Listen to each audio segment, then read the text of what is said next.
बिस्मिल्लाहिर्रहमानिर्रहीम। नाज़रीन अस्सलाम वालेकुम। मैं हूं आपका मेज़बान साबिर शाकिर। वफाकी दारुल हुकूमत इस्लामाबाद से कुछ ताज़ा तरीन ख़बरें और वफाकी दारुल हुकूमत में इस वक्त क्या हो रहा है, क्या चल रहा है, ये आपसे ज़रा शेयर करते हैं। कुछ मालूमात हैं, अहम ख़बरें हैं। सूरत हाल ये है कि जब तक तो मामलात बिल्कुल पुरसुकून तरीके से चल रहे हों तो बहुत ही गुडी गुडी होता है और घर की बातें बाहर नहीं निकलती।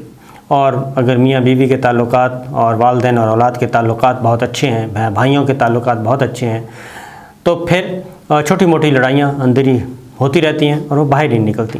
लेकिन जैसे ही मामलात गड़बड़ की तरफ जाते हैं तो फिर अंदर की बातें, अंदर के राज, माजी की बातें एक एक करके वो बाहर आना शुरू हो जाती हैं।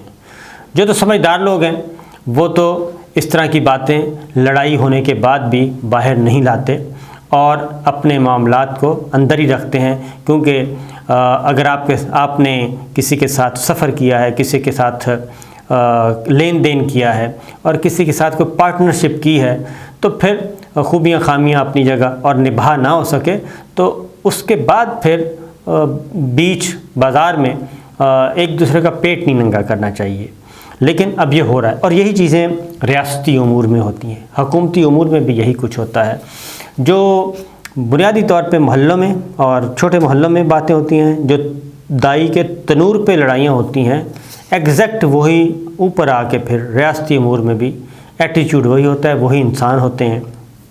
तो ये मैं आपसे कुछ बातें करना चाह रहा हूँ क्योंकि एक तरफ साबिक़ वज़ीर-ए-आज़म इमरान ख़ान हैं, वो कोई ना कोई गुफ्तगू कर देते हैं, दूसरी जानिब पे कोई और बात आ जाती है। तो ये सिलसिला चला हुआ है जो कि अफसोसनाक है और इसमें किसकी क्या गलती है वो भी आपसे शेयर करूंगा। लेकिन सबसे पहले मेन एक और ख़बर ले लें। बिल आखिर वफाकी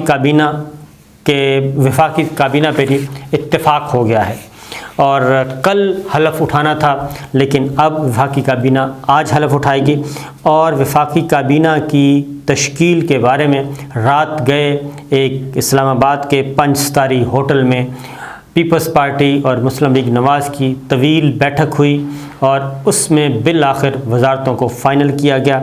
और इत्तफ़ाक़ की बात है हम भी कुछ ही फासले पे बराजमान थे और ये सब कुछ अपनी आंखों से भी देख रहे थे। फ़ोन पे फ़ोन आ रहे थे, मोबाइल की घंटियां बज रही थीं और एक दूसरे को मुतमईन करने की कोशिश की जा रही थी। जरदारी साहब के साथ कभी रब्ता होता था, कभी मौलाना के साथ रब्ता होता था, कभी लंदन रब्ता होता था और तय ये किया गया था कि हर सूरत में आज रात वफाकी काबीना की तश्कील ज़रूरी है और हतमी तौर पे फ़ैसला करके उठना है। लिहाजा रात 2 बजे तक, 1:30-2 बजे तक ये सिलसिला चलता रहा और जो तय पाया उसमें पीपल्स पार्टी अब काबीना का हिस्सा बनेगी।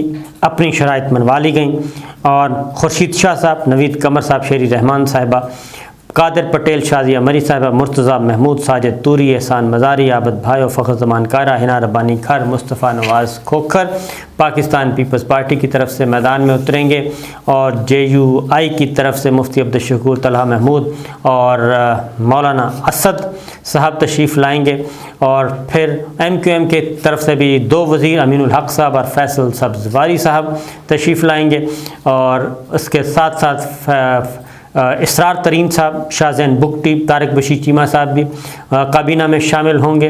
मिफ्ता इस्माइल अमीर मुकाम जो हैं ये कहलाएंगे मुशीर वज़ीर आज़म के। आज़म नज़ीर तारड़, मरीम औरंगज़ेब, ख्वाजा साद रफ़ीक साहब, जावेद लतीफ़ साहब, रियाज़ पीरज़ादा, मुर्तज़ा जावेद अब्बासी साहब, ख्वाजा आसिफ़ साहब, एहसन इकबाल साहब, राना सनाउल्लाह साहब, अय्याज सादिक साहब, राना तनवीर हुसैन साहब, खुर्रम दस्तगीर साहब, ये भी काबीना में शामिल होंगे। ये काबीना तकरीबन 35 से ज़ायद अरकान पे मुश्तमिल है और मुशीर शामिल करें तो कोई 40 के लगभग बन जाएंगे। ये काबीना आज हल्फ उठाएगी और सदर ममलिकत डॉक्टर आरिफ अलवी साहब ने माजरत कर ली थी हल्फ लेने से, लिहाजा चेयरमैन सेनेट सादिक संजरानी साहब वज़रा से हल्फ लेंगे। तो ये जब तक आप वीडियो सुन रहे होंगे उस वक्त तक ये काबीना हल्फ ले चुकी होगी तकरीबन। आगे बढ़ते हैं जी। मामला है जो मैंने आपको कहा था कि अब काजी फ़ाइज़ ईसा साहब, चीफ़ इलेक्शन कमिश्नर साहब, इन पे अब बातें आ रही हैं। तोशा खाना ये है। तो वज़ीर आज़म इमरान ख़ान जो कि साबिक़ हो चुके हैं, उन्होंने कल गुफ्तगू की, क्योंकि अब वजह यह है कि इमरान ख़ान साहब समझते हैं कि उनके साथ ज़्यादती की गई और उनको दरमियान में ला के छोड़ दिया गया और न्यूट्रल हो गए हमारे मिलिट्री इस्टेब्लिशमेंट। अब ज़ाहिर है अंदर की बातें हैं, बेहतर तो यही है कि अंदर की बातें अंदर ही रहने दें, क्योंकि सियासतदान ने एक लंबी इनिंग्स खेलनी होती है। मिलिट्री लीडरशिप अपना टेन्योर पूरा करती है, चली जाती है, और army chief general Qamar Javed Bajwa वो बता चुके हैं कि उन्होंने एक्सटेंशन नहीं लेनी, एक्सटेंशन ऑफ़र होगी तब भी नहीं लेंगे, और वो 29 नवंबर को बाइज़्ज़त तौर पे अपने घर चले जाएंगे और पाक फ़ौज को खैरबाद कह देंगे। अब जब ये तय है तो मेरा ख़्याल है कि इमरान ख़ान साहब को वो बातें नहीं करनी चाहिए जो कि मरीम सफ़दर साहिबा और नवाज़ शरीफ साहब और जरदारी साहब और मौलाना फजलुर रहमान साहब, जो इस तरह की बातें हैं। अभी वो तो नहीं, उस हद तक नहीं गए, और लेकिन एक बात खान साहब ने की, और वो ये कि मेरा ख़्याल है कि इसमें खान साहब ने अपनी पोजीशन जो क्लियर की है वो आई थिंक मैं खान साहब के साथ इस मामले में।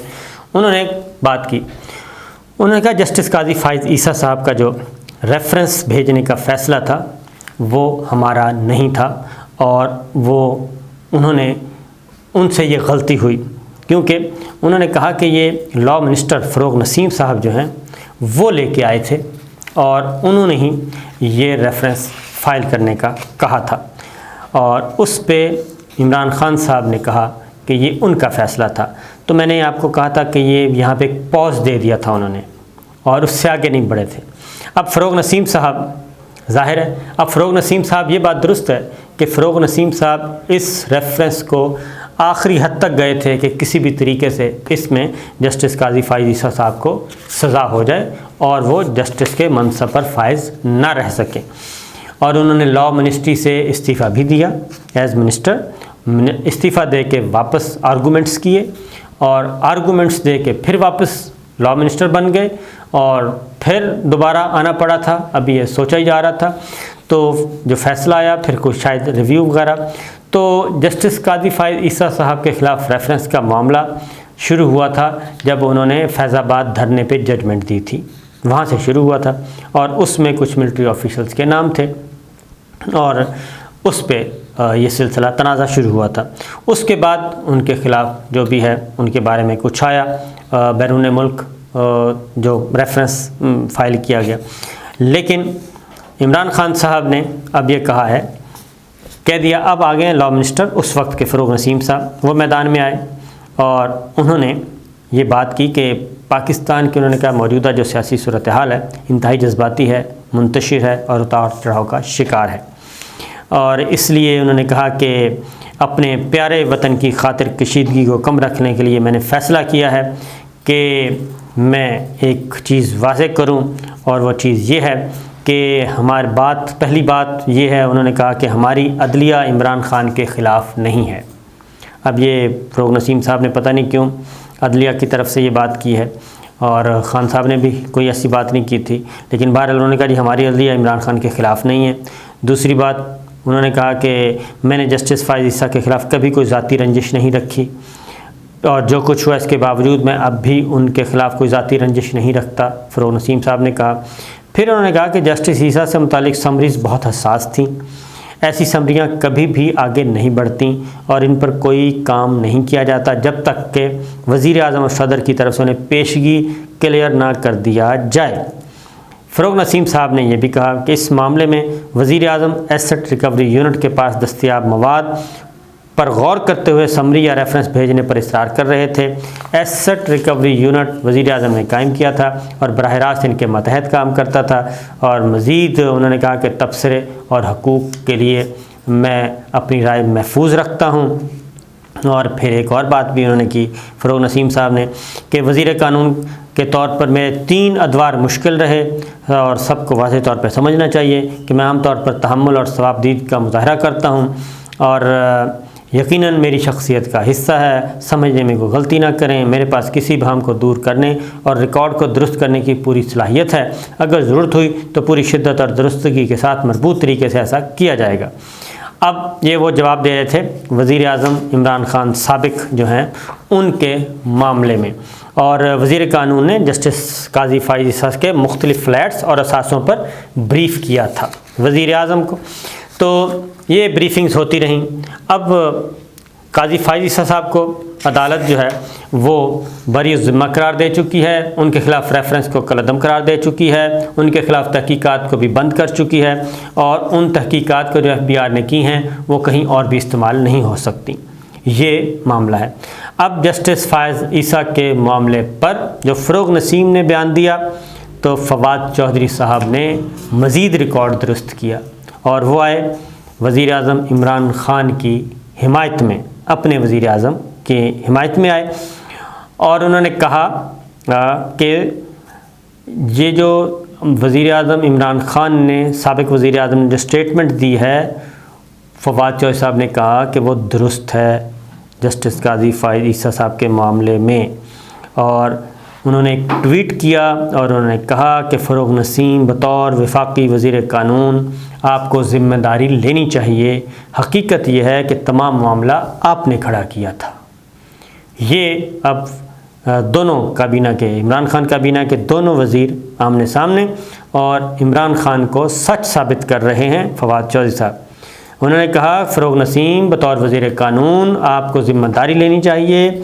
हकीकत यह है कि ये तमाम मामला आपने खड़ा किया है, यानी कि जस्टिस काजी फ़ाइज़ ईसा साहब का मामला।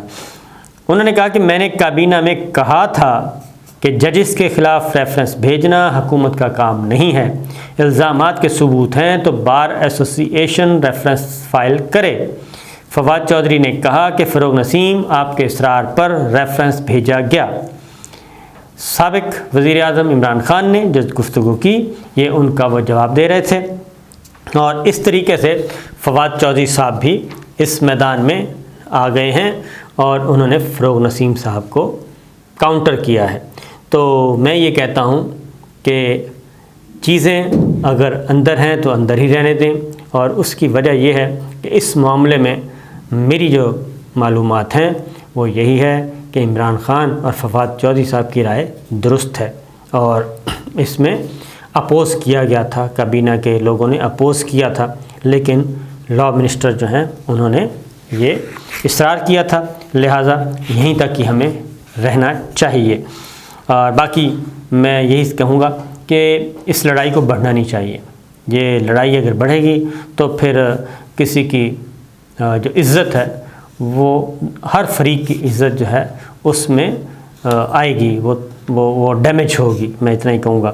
अब एक और बात भी वही बात है कि जब सब कुछ अच्छा चल रहा होता है तो कोई नहीं मैदान में आता, फिर तो सारी बातें घर में रहती हैं। फिर आ गया चीफ़ इलेक्शन कमिश्नर का मामला। अब उसमें भी इमरान ख़ान साहब ने ये बात कही। अच्छा, इमरान ख़ान साहब ने बड़ी पॉजिटिव बात की थी अपनी गुफ्तगू में, लेकिन उसको जो रिपोर्ट हुआ वो बड़ा नेगेटिव रिपोर्ट हुआ। इमरान ख़ान साहब ने बात की रिपोर्टर्स के साथ कि जो चीफ़ इलेक्शन कमिश्नर का नाम है वो इस्टेब्लिशमेंट ने दिया था और ये बात रिपोर्ट हुई। हालांकि इमरान ख़ान साहब ने जो बात की थी वो ये थी कि चीफ़ इलेक्शन कमिश्नर की अपॉइंटमेंट के मामले में डेडलॉक हो गया था अपोजिशन और हुकूमत के दरमियान, और इस्टेब्लिशमेंट ने उस डेडलॉक को ख़त्म करवाया और ये नए जो चीफ़ इलेक्शन कमिश्नर तैनात हैं वो अपॉइंट हुए। एक और मौके पे उन्होंने ये कहा था इमरान ख़ान साहब ने कि इस चीफ़ इलेक्शन कमिश्नर के बारे में इस्टेब्लिशमेंट ने गारंटी दी थी कि ये 2 नंबरी नहीं करेंगे, लेकिन उसके बाद जो कुछ हुआ उसमें चीफ़ इलेक्शन कमिश्नर अपनी जो गैर जानबदारियत है वो बरकरार न रख सके। और जो हमने देखा सेनेट के इलेक्शन में देखा, फॉरेन फंडिंग के केस में देखा और ज़िमनी इलेक्शन में देखा, वहाँ से फिर ये लड़ाई बढ़ती गई और अभी भी उसी तरफ है। तो ये मिस रिपोर्ट हुआ और उस मिस रिपोर्ट का नतीजा ये हुआ कि फिर दूसरी साइड से इमरान ख़ान साहब का एक इंटरव्यू मौजूद था ARY पे, उसके वो गुफ्तगू आई जिसमें वो कह रहे हैं कि माजी में जो चीफ़ इलेक्शन कमिश्नर और इलेक्शन कमीशन है वो ये अपॉइंट करते थे। इस दफ़ा के जो इलेक्शन कमीशन हमने तश्कील दिया है वो बड़ा फिट किस्म का है। दोबारा ये लड़ाई चल रही है और इसमें जो ख़बर है, ख़बर मैं आपको बता देता हूँ, इसलिए ख़ास तौर पे साबिक़ वज़ीर आज़म इमरान ख़ान और उनकी जमात के लिए, अगर उन्होंने थोड़ी सी भी गड़बड़ की और सब्र से काम ना लिया और ऐसी रेड लाइन जिसे कहते हैं अबूर कर ली और बिला वजह अपने आप को नॉन इश्यूज़ में उलझा लिया, तो ये बात ज़हन में रखिए कि उनकी मंजिल जो है ना वो बहुत मज़ीद दूर होती जाएगी। और उसकी रीज़न ये है कि मरीम सफदर साहिबा और नवाज़ शरीफ साहब, इन्होंने जब सज़ा, पहले तो पनामा आ गया, पनामा अफवाज पाकिस्तानी लेके आई थी, ISI नहीं लेके आई थी, बाहर से आया था। फिर इन्होंने ख़ुद ही इसको पार्लिमान में हल करने के बजाय जुडिशरी की तरफ ले गए और जब वो चीज़ें खुलने लगी तो उसमें से एक ये बरामद हो गया कि नवाज़ शरीफ जो पाकिस्तान के वज़ीर आज़म हैं वो तो दुबई में एक फ़र्म में मुलाज़म है और अकामा होल्डर हैं और वर्क परमिट है उनके पास, वर्क वीज़ा है। तो जब ये पता चला तो ज़ाहिर है, और उस वक्त भी ये सारा कुछ उन्होंने उधर मोड़ दिया और फिर जुडिशरी की तरफ मोड़ दिया। तो उसका नतीजा ये निकला कि अभी तक जो मरीम सफदर साहिबा हैं और नवाज़ शरीफ साहब अभी तक इक़्तिदार से बाहर हैं और उनकी जगह शहबाज शरीफ और हमज़ा शहबाज ने ले ली है। और इसके बावजूद कि दोनों अबूरी ज़मानत पर रिहा हैं, दोनों को फ़र्द जुर्म आयद होना है और दोनों के ख़िलाफ़ मुक़दमात हैं, लेकिन क्या कहिए, शुमैया किस्मत या बदकिस्मती पाकिस्तान की कि दोनों इस वक्त मौजूद हैं जी। और एक वज़ीर आज़म और एक वज़ीर आला, और वज़ीर आला अभी तक ज़ाहिर है अभी ओथ नहीं हुआ, लेकिन वो उन्होंने एक देसी इलेक्शन ज़रूर करवा लिया है। तो ये हैं वो बातें। तो बेहतर यही होगा ख़ान साहब, सब्र कीजिए, आपको लोग बहुत रिस्पॉन्स कर रहे हैं, आपके साथ अफ़वाज पाकिस्तान के लाखों लोग आपके साथ खड़े हैं, रिटायर्ड जर्नल, रिटायर्ड अफसर, रिटायर्ड आर्मी ऑफिशल्स वो आपके साथ खड़े हैं, उनकी फैमिलीज़ आपके साथ खड़ी हैं, अवामुन्नास की अजम गफ़ीर है वो आपके साथ खड़ा है। आपको इक़्तिदार में आने से कोई नहीं रोक सकता। इलेक्शन के नतीजे में आप इक़्तिदार में आ सकते हैं। अपनी स्ट्रेटजी को बेहतर करें और कम से कम बोलें, ज़्यादा फोकस इस वक्त करें आइंदा आम इंतखाबात की तैयारी में, क्योंकि आपके जो मुखालफीन हैं पाकिस्तान पीपल्स पार्टी, मुस्लिम लीग नवाज़, JUI, वो इंतखाबात की तैयारी शुरू कर चुके हैं, अपने टिकट होल्डर फाइनल कर चुके हैं, टिकटों की तकसीम कर चुके हैं, वो अंदर ही अंदर अपना काम कर रहे हैं और अगला सेटअप तैयार कर रहे हैं। तो बेहतर है कि जनाब ख़ान साहब ऐसे ना ही करें तो ज़्यादा बेहतर है। ये रिपोर्टर्स को बुला के, मीडिया को बुला के इस तरह की गुफ्तगू वो फिर बाहर निकलती है, जब बाहर निकलती है तो उससे कन्फ्यूजन पैदा होती है और मज़ीद मुश्किलात होती हैं। इजाज़त दीजिए, अल्लाह हाफ़िज़।